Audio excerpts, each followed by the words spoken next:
everyone, welcome to Pop Culture Spread. My name's Rick, this is Jace. This is the show that we talk about everything that we enjoyed through the week about entertainment. Exactly. The world of entertainment. But before we get started, guys, we've got some big news. Obviously, there's a lot of sales on. There's the Black Friday sales, and we've also got Cyberweb Wednesday next week as well. So we're running a promotion for 2 weeks for our merchandise. So if you're after some merchandise, Pop Culture Spread merchandise, make sure you pop onto our link at Teespring or hit that link after the video and just use the code HOLIDAY30 and that's 30% off on our merchandise. Wow. 30% Wow. off, so yeah. That's 2 money weeks out of our pockets. Right. But get on it, guys, so we really, really appreciate it. And then just follow us all on our social media sites. Easy and simple as that, guys. So, alright. Right, let's get stuck into it, Jace. Let's, yeah. I saw this, and I had to look twice when I saw this because I was just like, this can't be right. But this hit my eye. It was over 40,000 people have signed a petition for Danny DeVito. That's right, Danny DeVito to play the new Wolverine. Oh, dude. What the fuck? It's like, it's hilarious because, you know what? A young Danny DeVito probably could have maybe pulled it off. But man, just the thought of an old, you know, Philadelphia, what's Sun in Philadelphia type. Look at that picture. Oh my God. That is hilarious. So I believe it was like a fan who's like, must be a diehard fan. It sounds like we've got 40,000 people with a good sense of it's more humor. now. It's actually gone up to... Yeah. The last one I read, it's gone up. I reckon it was up to 50,000 plus. This is ridiculous. Oh, that's so funny though. But we know it's never going to go anywhere. We love fandom. But yeah, hey. But it's because of the internet that people get to make this shit and we get to laugh our ass. Yeah, exactly. So yeah, it's a bit of fun. Bring it on. Jace, a bit of Star Wars news. This was very, very exciting. I thought this was very funny. It's floating around that the real Star Wars 9 script was leaked on eBay because of a careless actor. Wow. What is going on, Jace? You are the Star Wars guru. Well, it's true. It really did happen. It did. It absolutely did happen.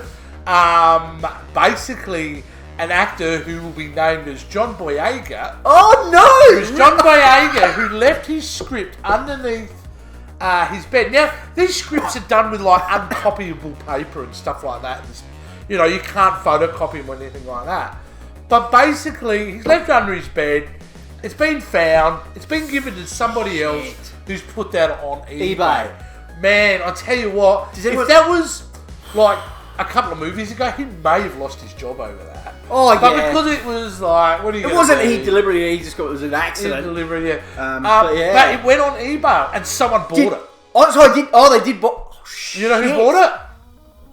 No. Lucasfilm. Ah, okay. Yeah. So no. How much did they pay got it for back. it? They got it back. I don't know if they actually bought it or they just said. Yeah. Yeah, they sent around a couple of stormtroopers. So I wonder who it must have been like a maid or someone. Oh, I don't know if it was a friend of a friend or whatever the someone. case is. Wow, but that's a huge screw up. Oh, that's a big fuck up. That's you lose your job over that. I mean, millions and millions of dollars out of. But you know what? Maybe it's just because I'm old now and I've seen so many films. But the thought of reading the script before seeing it doesn't interest me, especially a film that is so about visuals. No, that's right. You know what I mean? Yeah. Like, seems a bit of a dumb thing to do. Yeah, but anyway, I don't know. Hey, look, it's well, it was done. Boyega fucked up, and he's lucky he got it back. He would never do it again. No, definitely not. Let's get in the world of Marvel, Jace. Yep. Avengers. Yes. Mark Ruffalo's been in the news again. Ruffalo. Can anybody ever hate Ruffalo? No, I think not. No, who doesn't hate? He's perfect Hulk. Yeah. Speaking of Hulk, he was in talks a while ago with Kevin Feige about doing the Hulk versus Wolverine story, which is awesome. Wants to introduce that into the MCU. Yeah. Is there something that we could possibly do? Well, it was an interesting story because considering it. He'd had a meeting with Kevin Feige, and you know.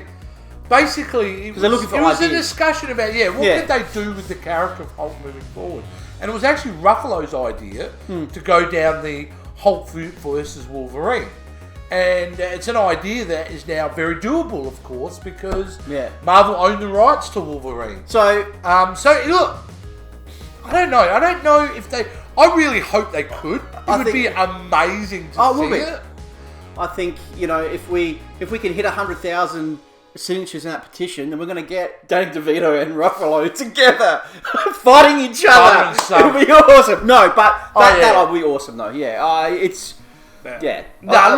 Look, it's an interesting idea. I don't know what the story is though. What's the story for Hulk versus Wolverine? Depends on which way they go. This is where I need these guys to, because I've not really delved into that plot thread in the comic books, so I'd like to know what would be a really interesting Hulk Wolverine plot, you know. But I'm not against it. I mean, it'd be a damn shame if Mark Ruffalo's not in any more MCU films.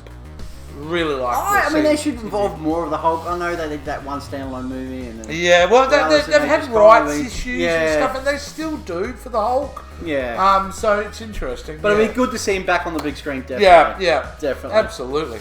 Let's move on to a bit of sporting movie type news, Jay. So obviously Thanksgiving was just recently gone in America, and it's a big thing over there. We don't celebrate it here in Australia. No, I do work with somebody who's an American who brought in pumpkin pie. Oh, was it nice? Good pumpkin pie? I didn't get a chance to eat it because I was fixing nerd stuff at work. Those bastards. IT. So there you go. I didn't get to eat it, but yeah.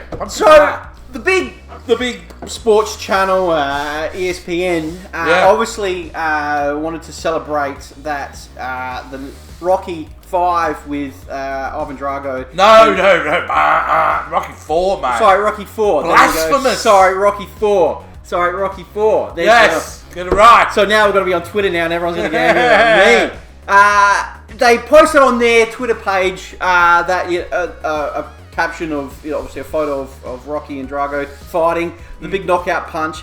And on this day in 1985, Rocky Balboa shocked the world, knocking out Ivan Drago in the 15th round. Yeah. Right? Fans got on board and got annoyed. Well, I like. By the way, what a great little Twitter sentence to do that. Like, on this day in 1988, Rocky Balboa shocked the world. Because that was something they would say in the movies. Rocky has shocked the world. So on this day, November 27th. But a lot of people are complaining because there's just minor details that they stuffed up. What? A lot of people are saying, well, wasn't the fight on Christmas Day, not on November 27th? Well, they're correct. Yes, they are. So, okay, they fucked up, alright? They fucked up. We all fuck up. Not a huge fuck up, but a fuck up in the sense that they got that really great line that I just repeated. That was referring to the actual fight, not the movie release date. Yes, it came out on that date. But it came out on November 27th. But the actual fight, was Christmas Day. So a lot of people got a little bit about that. God. What is it with this world? We're a precious bunch of dicks. Let's face it. We're all human. So, but yeah, not a huge problem. But no, great movie. Still going on about the whole Thanksgiving thing, so there was obviously a lot of TV spots. And 80s, we're still in the 80s. And the 80s, still in the 80s. And we're talking about E.T., Jace. Big E.T. I know your wife's a big E.T. fan. That's another story. My wife is terrified of that movie. I've never watched E.T. with my wife. She refuses to let me own it or to watch it. It's it's a weird thing, but there you go. So the headlines are going around at the moment is E.T. phones home 37 years later in a new video with Henry Thomas Elliott. That was so good, dude. It was so good. The little boy who was friends with E.T. has also grown up, and they've done this video. He's come back 37 years later. And a fantastic 4-minute ad. It's so cool. 4-minute ad. Shit. They really captured the spirit. It's a nice bit of 80s nostalgia there, you know? Yeah. And you watch it and you go, maybe they could make a sequel, which Spielberg said he would never do. And this way, fans get to still have that little bit of. They still can have that, yeah. Brilliant, awesome. Yeah, well, he's been an actor for a long time, Henry Thomas. Yeah, and you've seen him in films throughout the years. But you just didn't know that he's So it was the right time for them to do that. And what was the ad about though? Well, I haven't actually. Was it on? It was about a streaming internet service. Oh, okay. Yeah, cool. No, well, there you go. It was about the internet, really. The internet. Well, Infinity. We all love the internet. All right. Wow. So we really need to speak about this one, Jace. I know you've probably got a few things about this one. We actually spoke about this director / actress, Oh, Elizabeth Banks. Elizabeth Banks. Not that Last show, if you check that out, we actually spoke about her big, massive flop that she did with Charlie's Angels. Yeah. She's back in the news now again. Why? Because Elizabeth Banks wants to will direct and star in the Universal's Invisible Woman. She's going to direct it and star in it. Your thoughts, Jace? Why did they give her the directing job straight off the bat? I mean, she's made two mediocre films. And she's publicly been a real pain in the ass in the last few weeks. And coming out with really dumb shit. Look, who's going to line up and go and see the fucking Invisible Woman anyway? And they're making the Invisible Man. There's been that trailer out that we saw. Yep. Which was really good. Real horror type of thing. She's going to turn it into some average cheesy crap. We've got Invisible Man, now we've got Invisible Woman. No. Do we need one? No, we don't. We don't. It is another attempt to revive a franchise by her, which clearly nobody cares about. Nobody was asking for another Charlie's Angels at that point. No. And nobody is asking for the Invisible Woman. And look, I don't want to get too harsh. I hope you make a great movie, but just shut the fuck up when it comes down to the fact that you sometimes don't make great movies. Every director has a stinker, but they don't all go and bitch and moan about it. Best of luck. Move on. Move on, Elizabeth. That's it. All right. Speaking of 80s and still in that nostalgia. It's been an 80s week, dude. It has been an 80s week. Yeah. We're talking about Michael Keaton is still on board to do Beetlejuice 2. Wow. I know this has been been going on for a while now. A few years and years. Well, still going back and forth. It's been a lot of like, will they make one? Will they make one? But it's actually, I found this story interesting enough that he come out and said, look, I'm in. I'll definitely do it. And the thing about Beetlejuice, as you know, he's just got to put on the wig and the makeup. And he still looks it doesn't matter. He still looks the same. And I would like to see it. I think this is one movie that does it need to be made? Absolutely not. I mean, Beetlejuice is a classic on its own. But if you want to come back and have a bit of fun... Was there talk with him and Tim Burton? I don't know. Tim Burton. Someone else would go I would say it'd be Tim Burton. I would say it would be. Tim, yeah. And Tim Burton's going to want to look for another hit. Oh, of course. He brought out Dumbo this year, which was not good. You didn't like it? I watched that on Disney Plus. Did you like it? Yeah, I actually enjoyed it. I thought it was alright. At all. Really? It was flat. Oh, okay. That's probably something to own. talk about. There you go. Let us know. Hey, the movie made money, so that's just opinion. Yeah. Alright. Well, there you go. Well, yeah, and it'll be interesting if they do go in that direction and who's going to... Yeah. I mean, I'm interested because I like the first film quite a lot, and I think his comic performance in that is genius. So that's why I'm interested to see it. But, not to be too cynical, just don't be another fucking sequel that they fuck up. So make awful. And then we're going to watch that shit, and then we feel like the original film has been devalued because they gave us that steaming pile of crap to have to eat.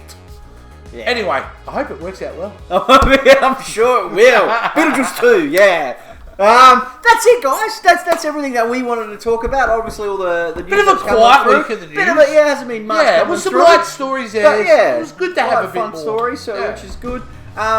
But yeah, just want to say thanks very much, guys, for joining us. Yeah. Also, just remember to obviously hit that like button, subscribe to our channel, and obviously get on our merchandise as well. Sure. But we're not over yet because we are crossing over to Jace for Jace's Movie Vault. Okay, guys, here we go. This week we've kind of gone over the game, but we're going to even go further now. This week we're going to do what I consider one of the great Australian movies. Good Australian movie. That I don't think people overseas know anything about. No. And this movie came out in 1980, and it's a movie called The Club. Now, Australians know The Club based on it's a movie they think about football. And what we're talking about is Australian rules football. You know, the one where we wear singlets and we kick a ball and we jump on people's back. That thing. Anyway, the film itself is one of the classic Australian films because it isn't a film about football really at all. It's a film about it's about club culture, sporting club culture. It's about certain characters that inhabit that culture. You know, a president, it's about a club president who's under fire, he's senators, just like Caesar, are all plotting against him. It's about the new player that comes into that culture and what it does to that particular environment. It's the coach who is a successful coach who once was great, who's now under fire, looking for one last chance. It is so well made. It is rapid. Well, the movie has a certain tone to it, but just the dialogue is so fantastic. And it's, even though it's based around what they call the Collingwood Football Club at the time, and it was just a very famous sporting club here in Australia, and you get to see little snippets of football. It is all about the people, and that's why it works so well. And you've got some iconic performances in there from Graham Kennedy. Now, Graham Kennedy, to most of you, be going, who is that? But he was a very famous television star. He was like our David Letterman or our, Johnny Carson. And he does an incredible performance as the head coach. Then you've got Jack Thompson. Now, you guys may know him because as he's older, he's been in some American films. But he is just electric in this role. You have a young John Howard, not our Prime Minister. Not our Prime Minister. No, an actor called John Howard who's had a very successful career. But it's just one of those films I wish more people would watch. Like you said, a lot of people I know who are like footy heads, they think that film is shit because you only get to see it come. Because it's not about the sport. It's not particularly about that. It's about the sporting culture, and it's unbelievable. It's written by a playwright, one of probably the most famous playwright in Australia, called David Williamson, and directed by Bruce Beresford. Now, you guys will know him from some unbelievable films in the 90s. If you don't know him, look him up. He's worked from Julia Roberts. He's worked with Nick Nolte. He's been just an unbelievable director in Hollywood for a long time as well. He made this. It's a great movie. Out of all the recommendations I give you, and I'm always probably going to say this, but this is the one you've got to get on. If you've ever, think about, it's Australian's version of something like Glenn Ross, David Mamet type of playwright he is. It's our Aussie version of that. So check it out. It's called The Club. It's probably not going to be an easy one to find, guys. No. I don't think this is on any streaming, probably internationally. It's an Amazon job for you guys. It's an eBay job. Get a hold of it, though. You will not regret it. And you won't be paying any more for $5 for this movie. So check it out. It's called The Club. So highly recommend that, Rick. Good choice, Guys, got to check good it out. choice, for All sure. right? Yeah, That's awesome. it. That's it for me, mate. Good choice. No, I love it. That's it. Well, that's it for us, guys. So until next week. See you next time. See ya.